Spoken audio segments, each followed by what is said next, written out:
La saison d'été a commencé, qui dit nouvelle saison, dit nouveaux animés. Alors on va voir quelles sont les suites qui vont sortir, ainsi que les nouveaux animés. Par contre, il y en a énormément qui vont sortir, donc j'ai fait une petite liste, à peu près une dizaine, dont je vais vous présenter, essayer de vous vendre, parce que personnellement je compte les regarder. Tout de suite, on va commencer par les suites. Alors déjà, on aura la saison 2 de My Dress Up Darling. J'ai pas encore vu la saison 1, c'est sur ma liste, mais on va dire que c'est pas dans mes priorités. On aura également la saison 2 de Dan Dan Dan et de Kaiju Number 8, deux animés que j'ai énormément appréciés et que je vais continuer à regarder bien évidemment. La saison 4 de Tate no Yusha, bon, personnellement, je me suis arrêté à la saison 2 parce qu'elle était rushée, il y avait des éléments qui avaient été skip. En plus, je suis parti voir le manga pour essayer de comparer. Et franchement, malgré les débuts qui m'avaient assez plu, bah là, ça m'avait vraiment dégoûté. Du coup, j'avais pas vu la saison 3, mais je compte bien m'y remettre. Call of the Night saison 2, ah, j'avais grave kiffé la saison 1, mais vraiment grave kiffé. En plus, l'opening de la saison 1 et de la saison 2, ils sont bangers. C'est vraiment une tuerie. En plus, j'aime bien l'animation, la colorimétrie. Non, j'ai vraiment hâte. El Famoso Grand Blue. Alors celui-là, moi personnellement, j'ai pas été fan de la saison 1. D'ailleurs, je l'ai même pas terminé. On me l'a vendu comme étant aussi drôle, voire plus drôle que Prison School. Moi personnellement, non, ça m'a pas fait autant rire que cela. J'ai pas trouvé ça super ouf. Après, bien évidemment, moi je dis toujours que des fois, on mate des animés, mais pas au bon moment, pas quand on est dans le bon mood. Sûrement ça a joué, donc je compte remater la saison 1 et après on verra. Si j'apprécie bien, je mettrai la saison 2. Rent a Girlfriend saison 4, par contre ça, je m'étais arrêté à la saison 2. C'est l'un des animés les plus cringe que j'ai pu voir. Honnêtement, Kazuya, il me dégoûte à un point. Personnellement, je sais pas comment vous faites, je pense pas reprendre, mais c'est un manga que je surveille de loin. Un de mes péchés mignons, Tensei Shitara Dainana Oji Data Node. Alors lui, la saison 1, j'avais grave bien apprécié. Il y avait des choses qui m'avaient vraiment dérangé, tout par rapport au chara design du protagoniste. Mais bon, il y avait une explication, mais pas trop convaincu. Bien sûr que je compte voir la saison 2. On verra si elle sera dans la même continuité que la saison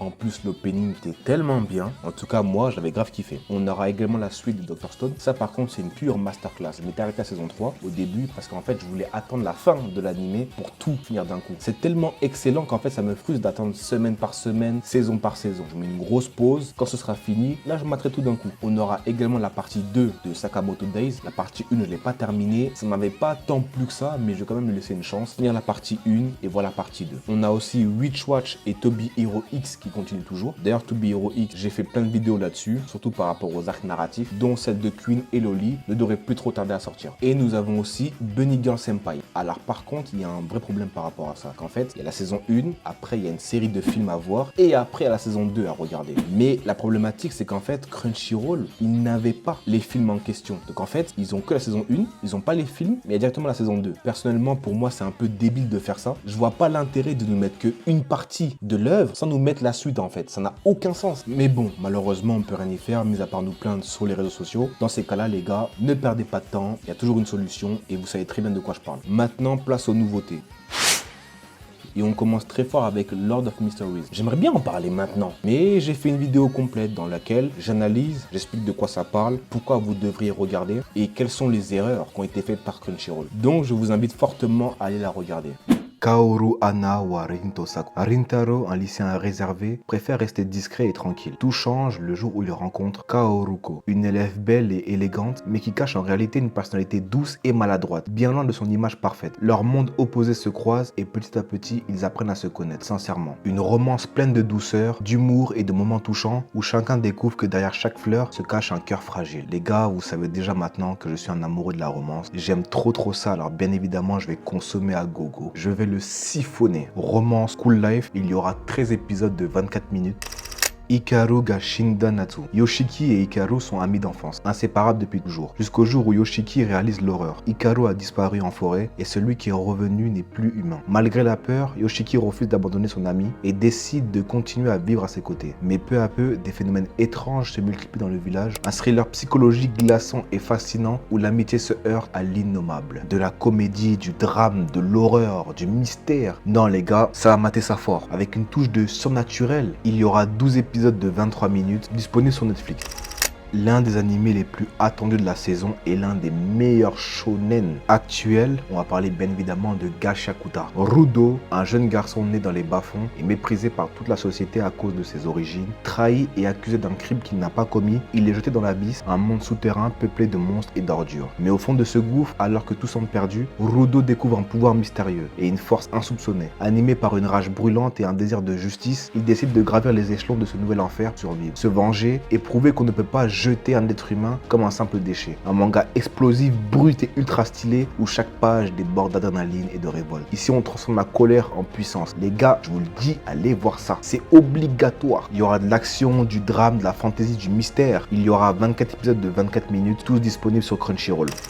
Un second animé ultra attendu, je parle bien évidemment de Takopi. Takopi, un adorable extraterrestre venu sur Terre pour répandre le bonheur, rencontre Shizuka, une jeune fille brisée par le harcèlement et la solitude. Naïf et plein de bonnes intentions, Takopi veut à tout prix la rendre heureuse. Mais dans sa quête maladroite, il va déclencher une série d'événements sombres et irréversibles, révélant toute la cruauté du monde humain. Entre innocence et tragédie, cette histoire bouleversante questionne ce qu'est vraiment le bonheur et jusqu'où on peut aller pour sauver quelqu'un. Accrochez-vous les gars parce que c'est très fort émotionnellement. Vous allez sûrement être dérangé, voire pas bien, mais c'est normal les amis, c'est normal. Au moins je vous ai prévenu, mais allez guetter. Il y aura 6 épisodes de 22 minutes, tous disponibles sur Crunchyroll. J'en ferai une vidéo à la fin de la diffusion complète. Mizu Zokusen no Mao Tsukai. Ryo, un jeune homme ordinaire, meurt soudainement et se réincarne dans un monde fantasy rempli de monstres et de magie. À sa grande surprise, il obtient l'affinité la plus rare, la magie de l'eau. Décidé à vivre librement, il s'entraîne sans relâche, explore des forêts dangereuses et affronte des créatures redoutables. Derrière son apparence tranquille se cache un potentiel incroyable, capable de rivaliser avec les plus grands guerriers. Entre l'exploration, montée en puissance et combats spectaculaires, Ryo avance dans ce nouveau monde à sa façon, tout en gardant son cœur pur et sa soif de liberté. Je sais pas vous, mais en tout cas moi le synopsis m'a convaincu. Moi je suis un grand fan d'Isekai, vous le savez déjà je pense, donc je vais aller consommer ça, j'espère que c'est bien. En tout cas l'animation elle est très belle, elle m'a beaucoup donné envie de regarder, on verra bien. Il va y avoir 12 épisodes de 24 minutes, tous disponibles sur Crunchyroll. Tugen Anki. Shiki Ichinose pensait être un ado rebelle comme un autre, jusqu'au jour où un assassin attaque sa famille et révèle la vérité. Shiki porte le sang des Oni, ces démons légendaires en guerre éternelle contre les Momotaro. Plongé brutalement dans un conflit ancestral, Shiki doit désormais accepter sa véritable identité et affronter un monde où trahison, combats sanglants et héritage maudit s'entremêlent. En quête de vengeance, pouvoir monstrueux et envie de briser le slot de haine, Shiki se bat pour décider de son propre destin. Action, comédie, drame, surnaturel, folklore japonais, les gars franchement, une pépite. On ne sait toujours pas il y aura combien d'épisodes, mais ils seront tous disponibles sur Crunchyroll et ADN. Alors celui-là par contre, c'est un des animés que j'ai hâte de voir parce que son mood m'a rappelé énormément Yuru Camp. Je parle de Futari Solo Camp. Gen, un campeur solitaire passionné, adore profiter du calme de la nature loin du monde. Mais sa tranquillité est bouleversée quand Shizuku, une jeune femme totalement novice, débarque par hasard sur son campement. Mal préparée mais déterminée, elle insiste pour apprendre à camper seule, en l'accompagnant dans ses aventures. De mauvaise grâce, Gen accepte. Et c'est ainsi que commence un duo improbable entre un solitaire grincheux et une apprentie pleine d'énergie. Comme je l'ai dit juste avant, ça me rappelle un peu Yuru Camp. Donc personnellement, je vais aller guetter. Car pour moi, Yuru Camp, c'est une masterclass. On ne connaît toujours pas le nombre d'épisodes. Ce sera disponible sur Crunchyroll. Jigoku Sensei Nube. Maisuke, surnommé Nube, est un professeur un peu maladroit, mais aussi un exorciste puissant. Grâce à sa main démoniaque scellée, il protège ses élèves des yokai, esprits vengeurs et forces occultes qui hantent leur école et leur quotidien. Derrière son côté drôle et bienveillant, Nube cache un lourd passé et un pouvoir dangereux qu'il doit maîtriser pour sauver ceux qu'il aime. Chaque épisode mélange frissons, action, folklore japonais et leçons de vie, créant un cocktail unique entre horreur et émotion. En général, moi je suis un mec, j'ai un peu peur moi, mais vu ce que j'ai vu, on dirait que c'est de la frappe. On ne sait pas il y aura combien d'épisodes, mais en tout cas, ils seront tous disponibles sur quoi en fait? Ah, ok, donc c'est le moment de jouer les Pirates des Caraïbes. On a fait un peu le tour des principaux, si je peux les appeler comme ça, mais j'aurais pu très bien parler aussi de Detective Best Day Are Crazy, Tsuyukete New Saga, Busamen Gachi Fighter, Cleva Test, ou également de Onmyo Kaiten Rebirth, ou bien de Silent Witch. D'ailleurs, j'ai voulu en parler, mais je me suis dit non, peut-être que ça allait faire un peu trop, donc je vous laisse aller découvrir par vous-même. Sur ce, j'espère que vous avez apprécié la vidéo, que vous allez quand même regarder les animés un peu moins populaires. N'hésitez pas dans les commentaires à me dire ce que vous allez regarder, et on se retrouve à très bientôt, ou plutôt à la semaine prochaine,